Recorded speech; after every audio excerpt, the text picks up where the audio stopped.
우리가 이제 일상생활을 살아갑니다. 일상생활을 살아가는 거. 수행해서 그거 뭐 하려고 수행하느냐.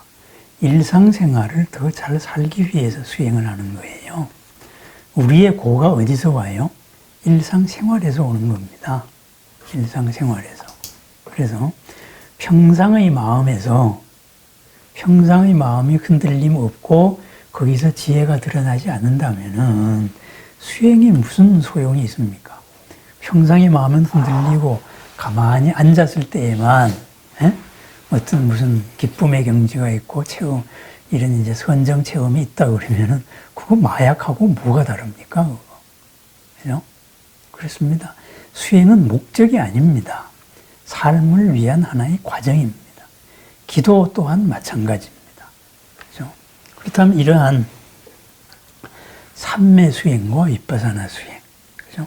집중하는 수행과 알아차리는 수행, 편의상으로 두 개의 측면으로 말한 이것이 우리가 일상생활에서 어떻게 적용돼야 될 것이냐, 여기에 대해 가지고 한번 생각을 해봐야 됩니다. 이것을 위해서 우리가 수행을 하고 공부를 하는 겁니다. 교리 공부를 왜 하느냐, 그죠? 우리가 일상생활을 하기 위한 생각 방식이에요. 접근 방식을 말합니다. 그럼 교리라는 게 뭐냐? 그냥 할 일 없는 사람들이 논리적으로 체계를 만든 게 교리가 아닙니다. 부처님이 수행을 해보니까, 아, 세상에 있는 구조가 이렇게 생겼구나. 그래서 이러이러하게 바라보세요. 생각 방식을. 이랬습니다. 뭐하고 같냐 하면은, 우리가 갓난아이로 세상에 태어났지만은, 이 문명을 제대로 쓰기 위해서 학교에 가서 공부하는 거하고 똑같습니다. 그죠? 공부를 해야 학문적인 지식을 습득을 해야 기술도 가지고 여러 사람하고 분업도 하고 이렇게 해서 자연 상태, 야생에서 혼자서 모든 걸 해결해야 되는 것보다 편하다 이거예요. 똑같습니다. 교학도 바로 그런 것이고 수행법도 바로 그런 것입니다. 일상에서 써먹기 위해서입니다. 일상에서. 그런데 뭐 흔히 말하기를 우리 마음속에 모든 것을 다 갖추고 있기 때문에, 그죠? 교훈은 필요 없다. 오로지 한 마음에 집중만 하면 된다. 이렇게 말하시는 분들이 있어요. 그거 좋습니다. 그렇다면은 그분들을 극단적으로 표현하면은 무슨 말이 되느냐, 그죠? 하면은 지금까지의 살아온 수많은 수행자들을 바보 만드는 겁니다. 그죠? 이 사람들이 괜히 교리 논쟁을 벌인 게 아니에요. 그죠? 이렇게 수행을 해보니까 이런 경지가 나왔는데 이것을 쉽게 가기 위해서 후학들을 위해 가지고 체계들을 만들어준 게 지금까지의 교학이에요. 앞선 사람들이 수많은 지식의 결정체, 수행 체험의 결정체. 이것이 바로 교학입니다. 그러니까 이 교학을 익히지 않고 만약에 내가 앉아가지고 내 마음 하나만 이렇게 바라봐서 모든 것을 깨친다. 이 말은 무슨 말이냐 하면은 학교에 전역하지 않고 내가 가만히 앉아가지고 참선만 하면은 마음 공부만 하면은 컴퓨터를 마음대로 쓸 수 있다. 이 말하고 똑같은 말이다. 이 말이. 무슨 말이냐. 그죠?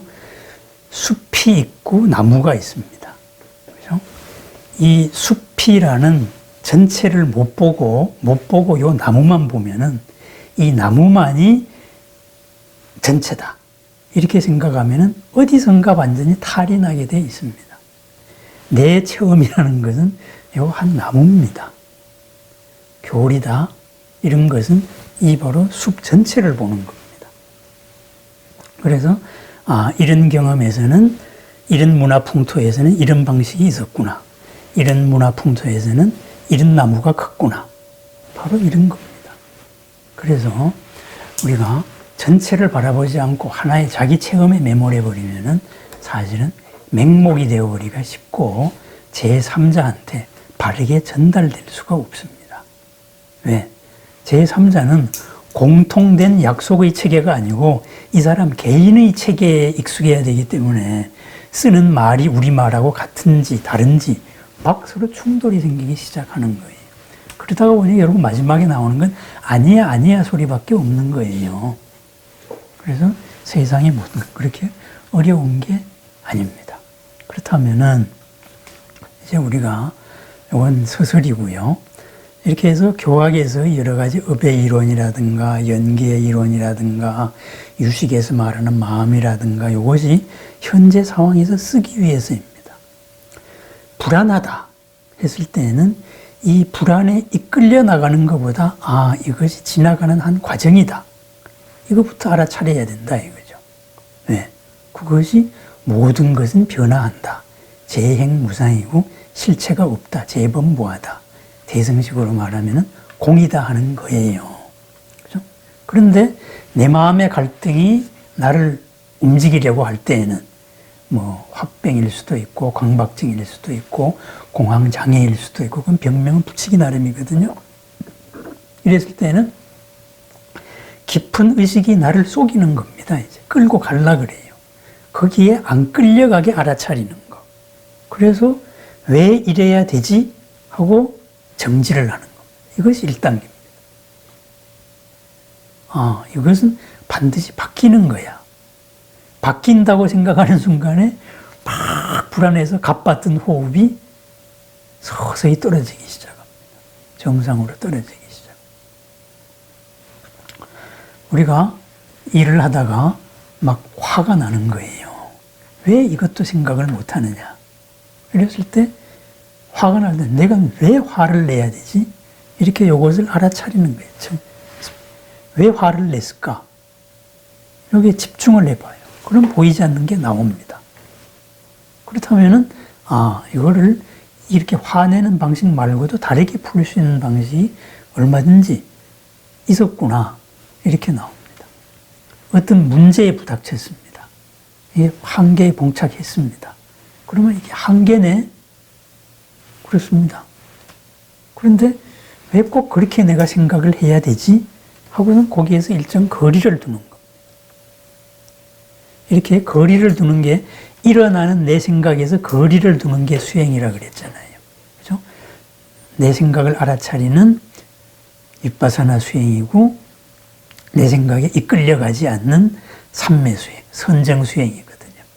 그죠? 이렇게 돼서 이러한 수행의 힘을 내 생각에 안 이끌려가는 거에 내 생각을 알아차리고 내 생각에 안 이끌려가는 거에 평소에 익숙이 돼 있으면은 상황에서도 상황에도 잘 이끌려가지 않습니다. 부화래동하지 않는다 이 말이에요. 그래서 어떤 감정적인 면에서도 그렇고 일에 대해서도 그렇고 한마디로 기존 지식으로서부터도 어느 정도 자유로워질 수가 있습니다. 지식으로 했다가 딱 되면은 이 지식이 오리면은 왜 안 되냐 하고 상대방 탓을 하는데 이게 아니구나 하고서는 이 지식을 한 번 더 보는 거예요. 어제까지의 사례였구나. 이렇게 해서 떨어져서 볼 수 있는 바로 이것을 위해서 우리가 수행을 하는 겁니다.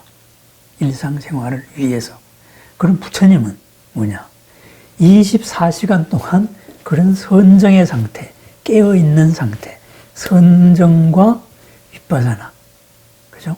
이 관의 상태가 항상 하나였던 분이다, 이거죠. 그렇습니다. 우리도 그걸 위해서 수행을 합니다. 그것을 위해서. 지금 여기에서 남이 못하는 내가 무슨 슈퍼 파워를 얻기 위해 가지고 수행을 하는 게 아니다, 이겁니다. 이게 남들이 못하는 걸 떨어져서 바라봐서 전체를 같이 풀어버리는 것. 이것이 바로 슈퍼 파워입니다. 수행력입니다. 휩쓸려 나가지 않고 이끌려 나가지 않고. 그래서 우리가 수행을 하는 것, 이것이 일상생활에서의 바로 쓰기 위해서다. 이 목적의식을 분명히 해야 됩니다. 그래서 처음도 훌륭하고 중간도 훌륭하고 끝도 훌륭한 법. 바로 처음과 중간이 우리들의 삶입니다. 여기에서 하나하나가 풀면은 점점 더 커지면서 마침내 이 세속의 삶이라는 게 참 아름다운 삶이구나. 이것 자체가 굉장히 의미 있고 가치 있는 삶이구나. 이렇게 바뀝니다. 이것이 대승불교의 보살 사상입니다. 보살행. 그죠? 이 현실은 의미가 없으니까 빨리 튀어나가서 별도에서 급행열차 타버리자. 그냥 한 방에 직통으로 초월해 버리자. 이것은 이제 대승에서는 소승이라 그랬죠. 그래서 그런 수행이고 이것을 착각을 하면 안 됩니다. 왜 수행하느냐? 바로 지금 이 순간 아침부터 저녁까지 일상을 위해서 한다 하는 그것을 잊으면 안 되겠습니다. 네, 감사합니다.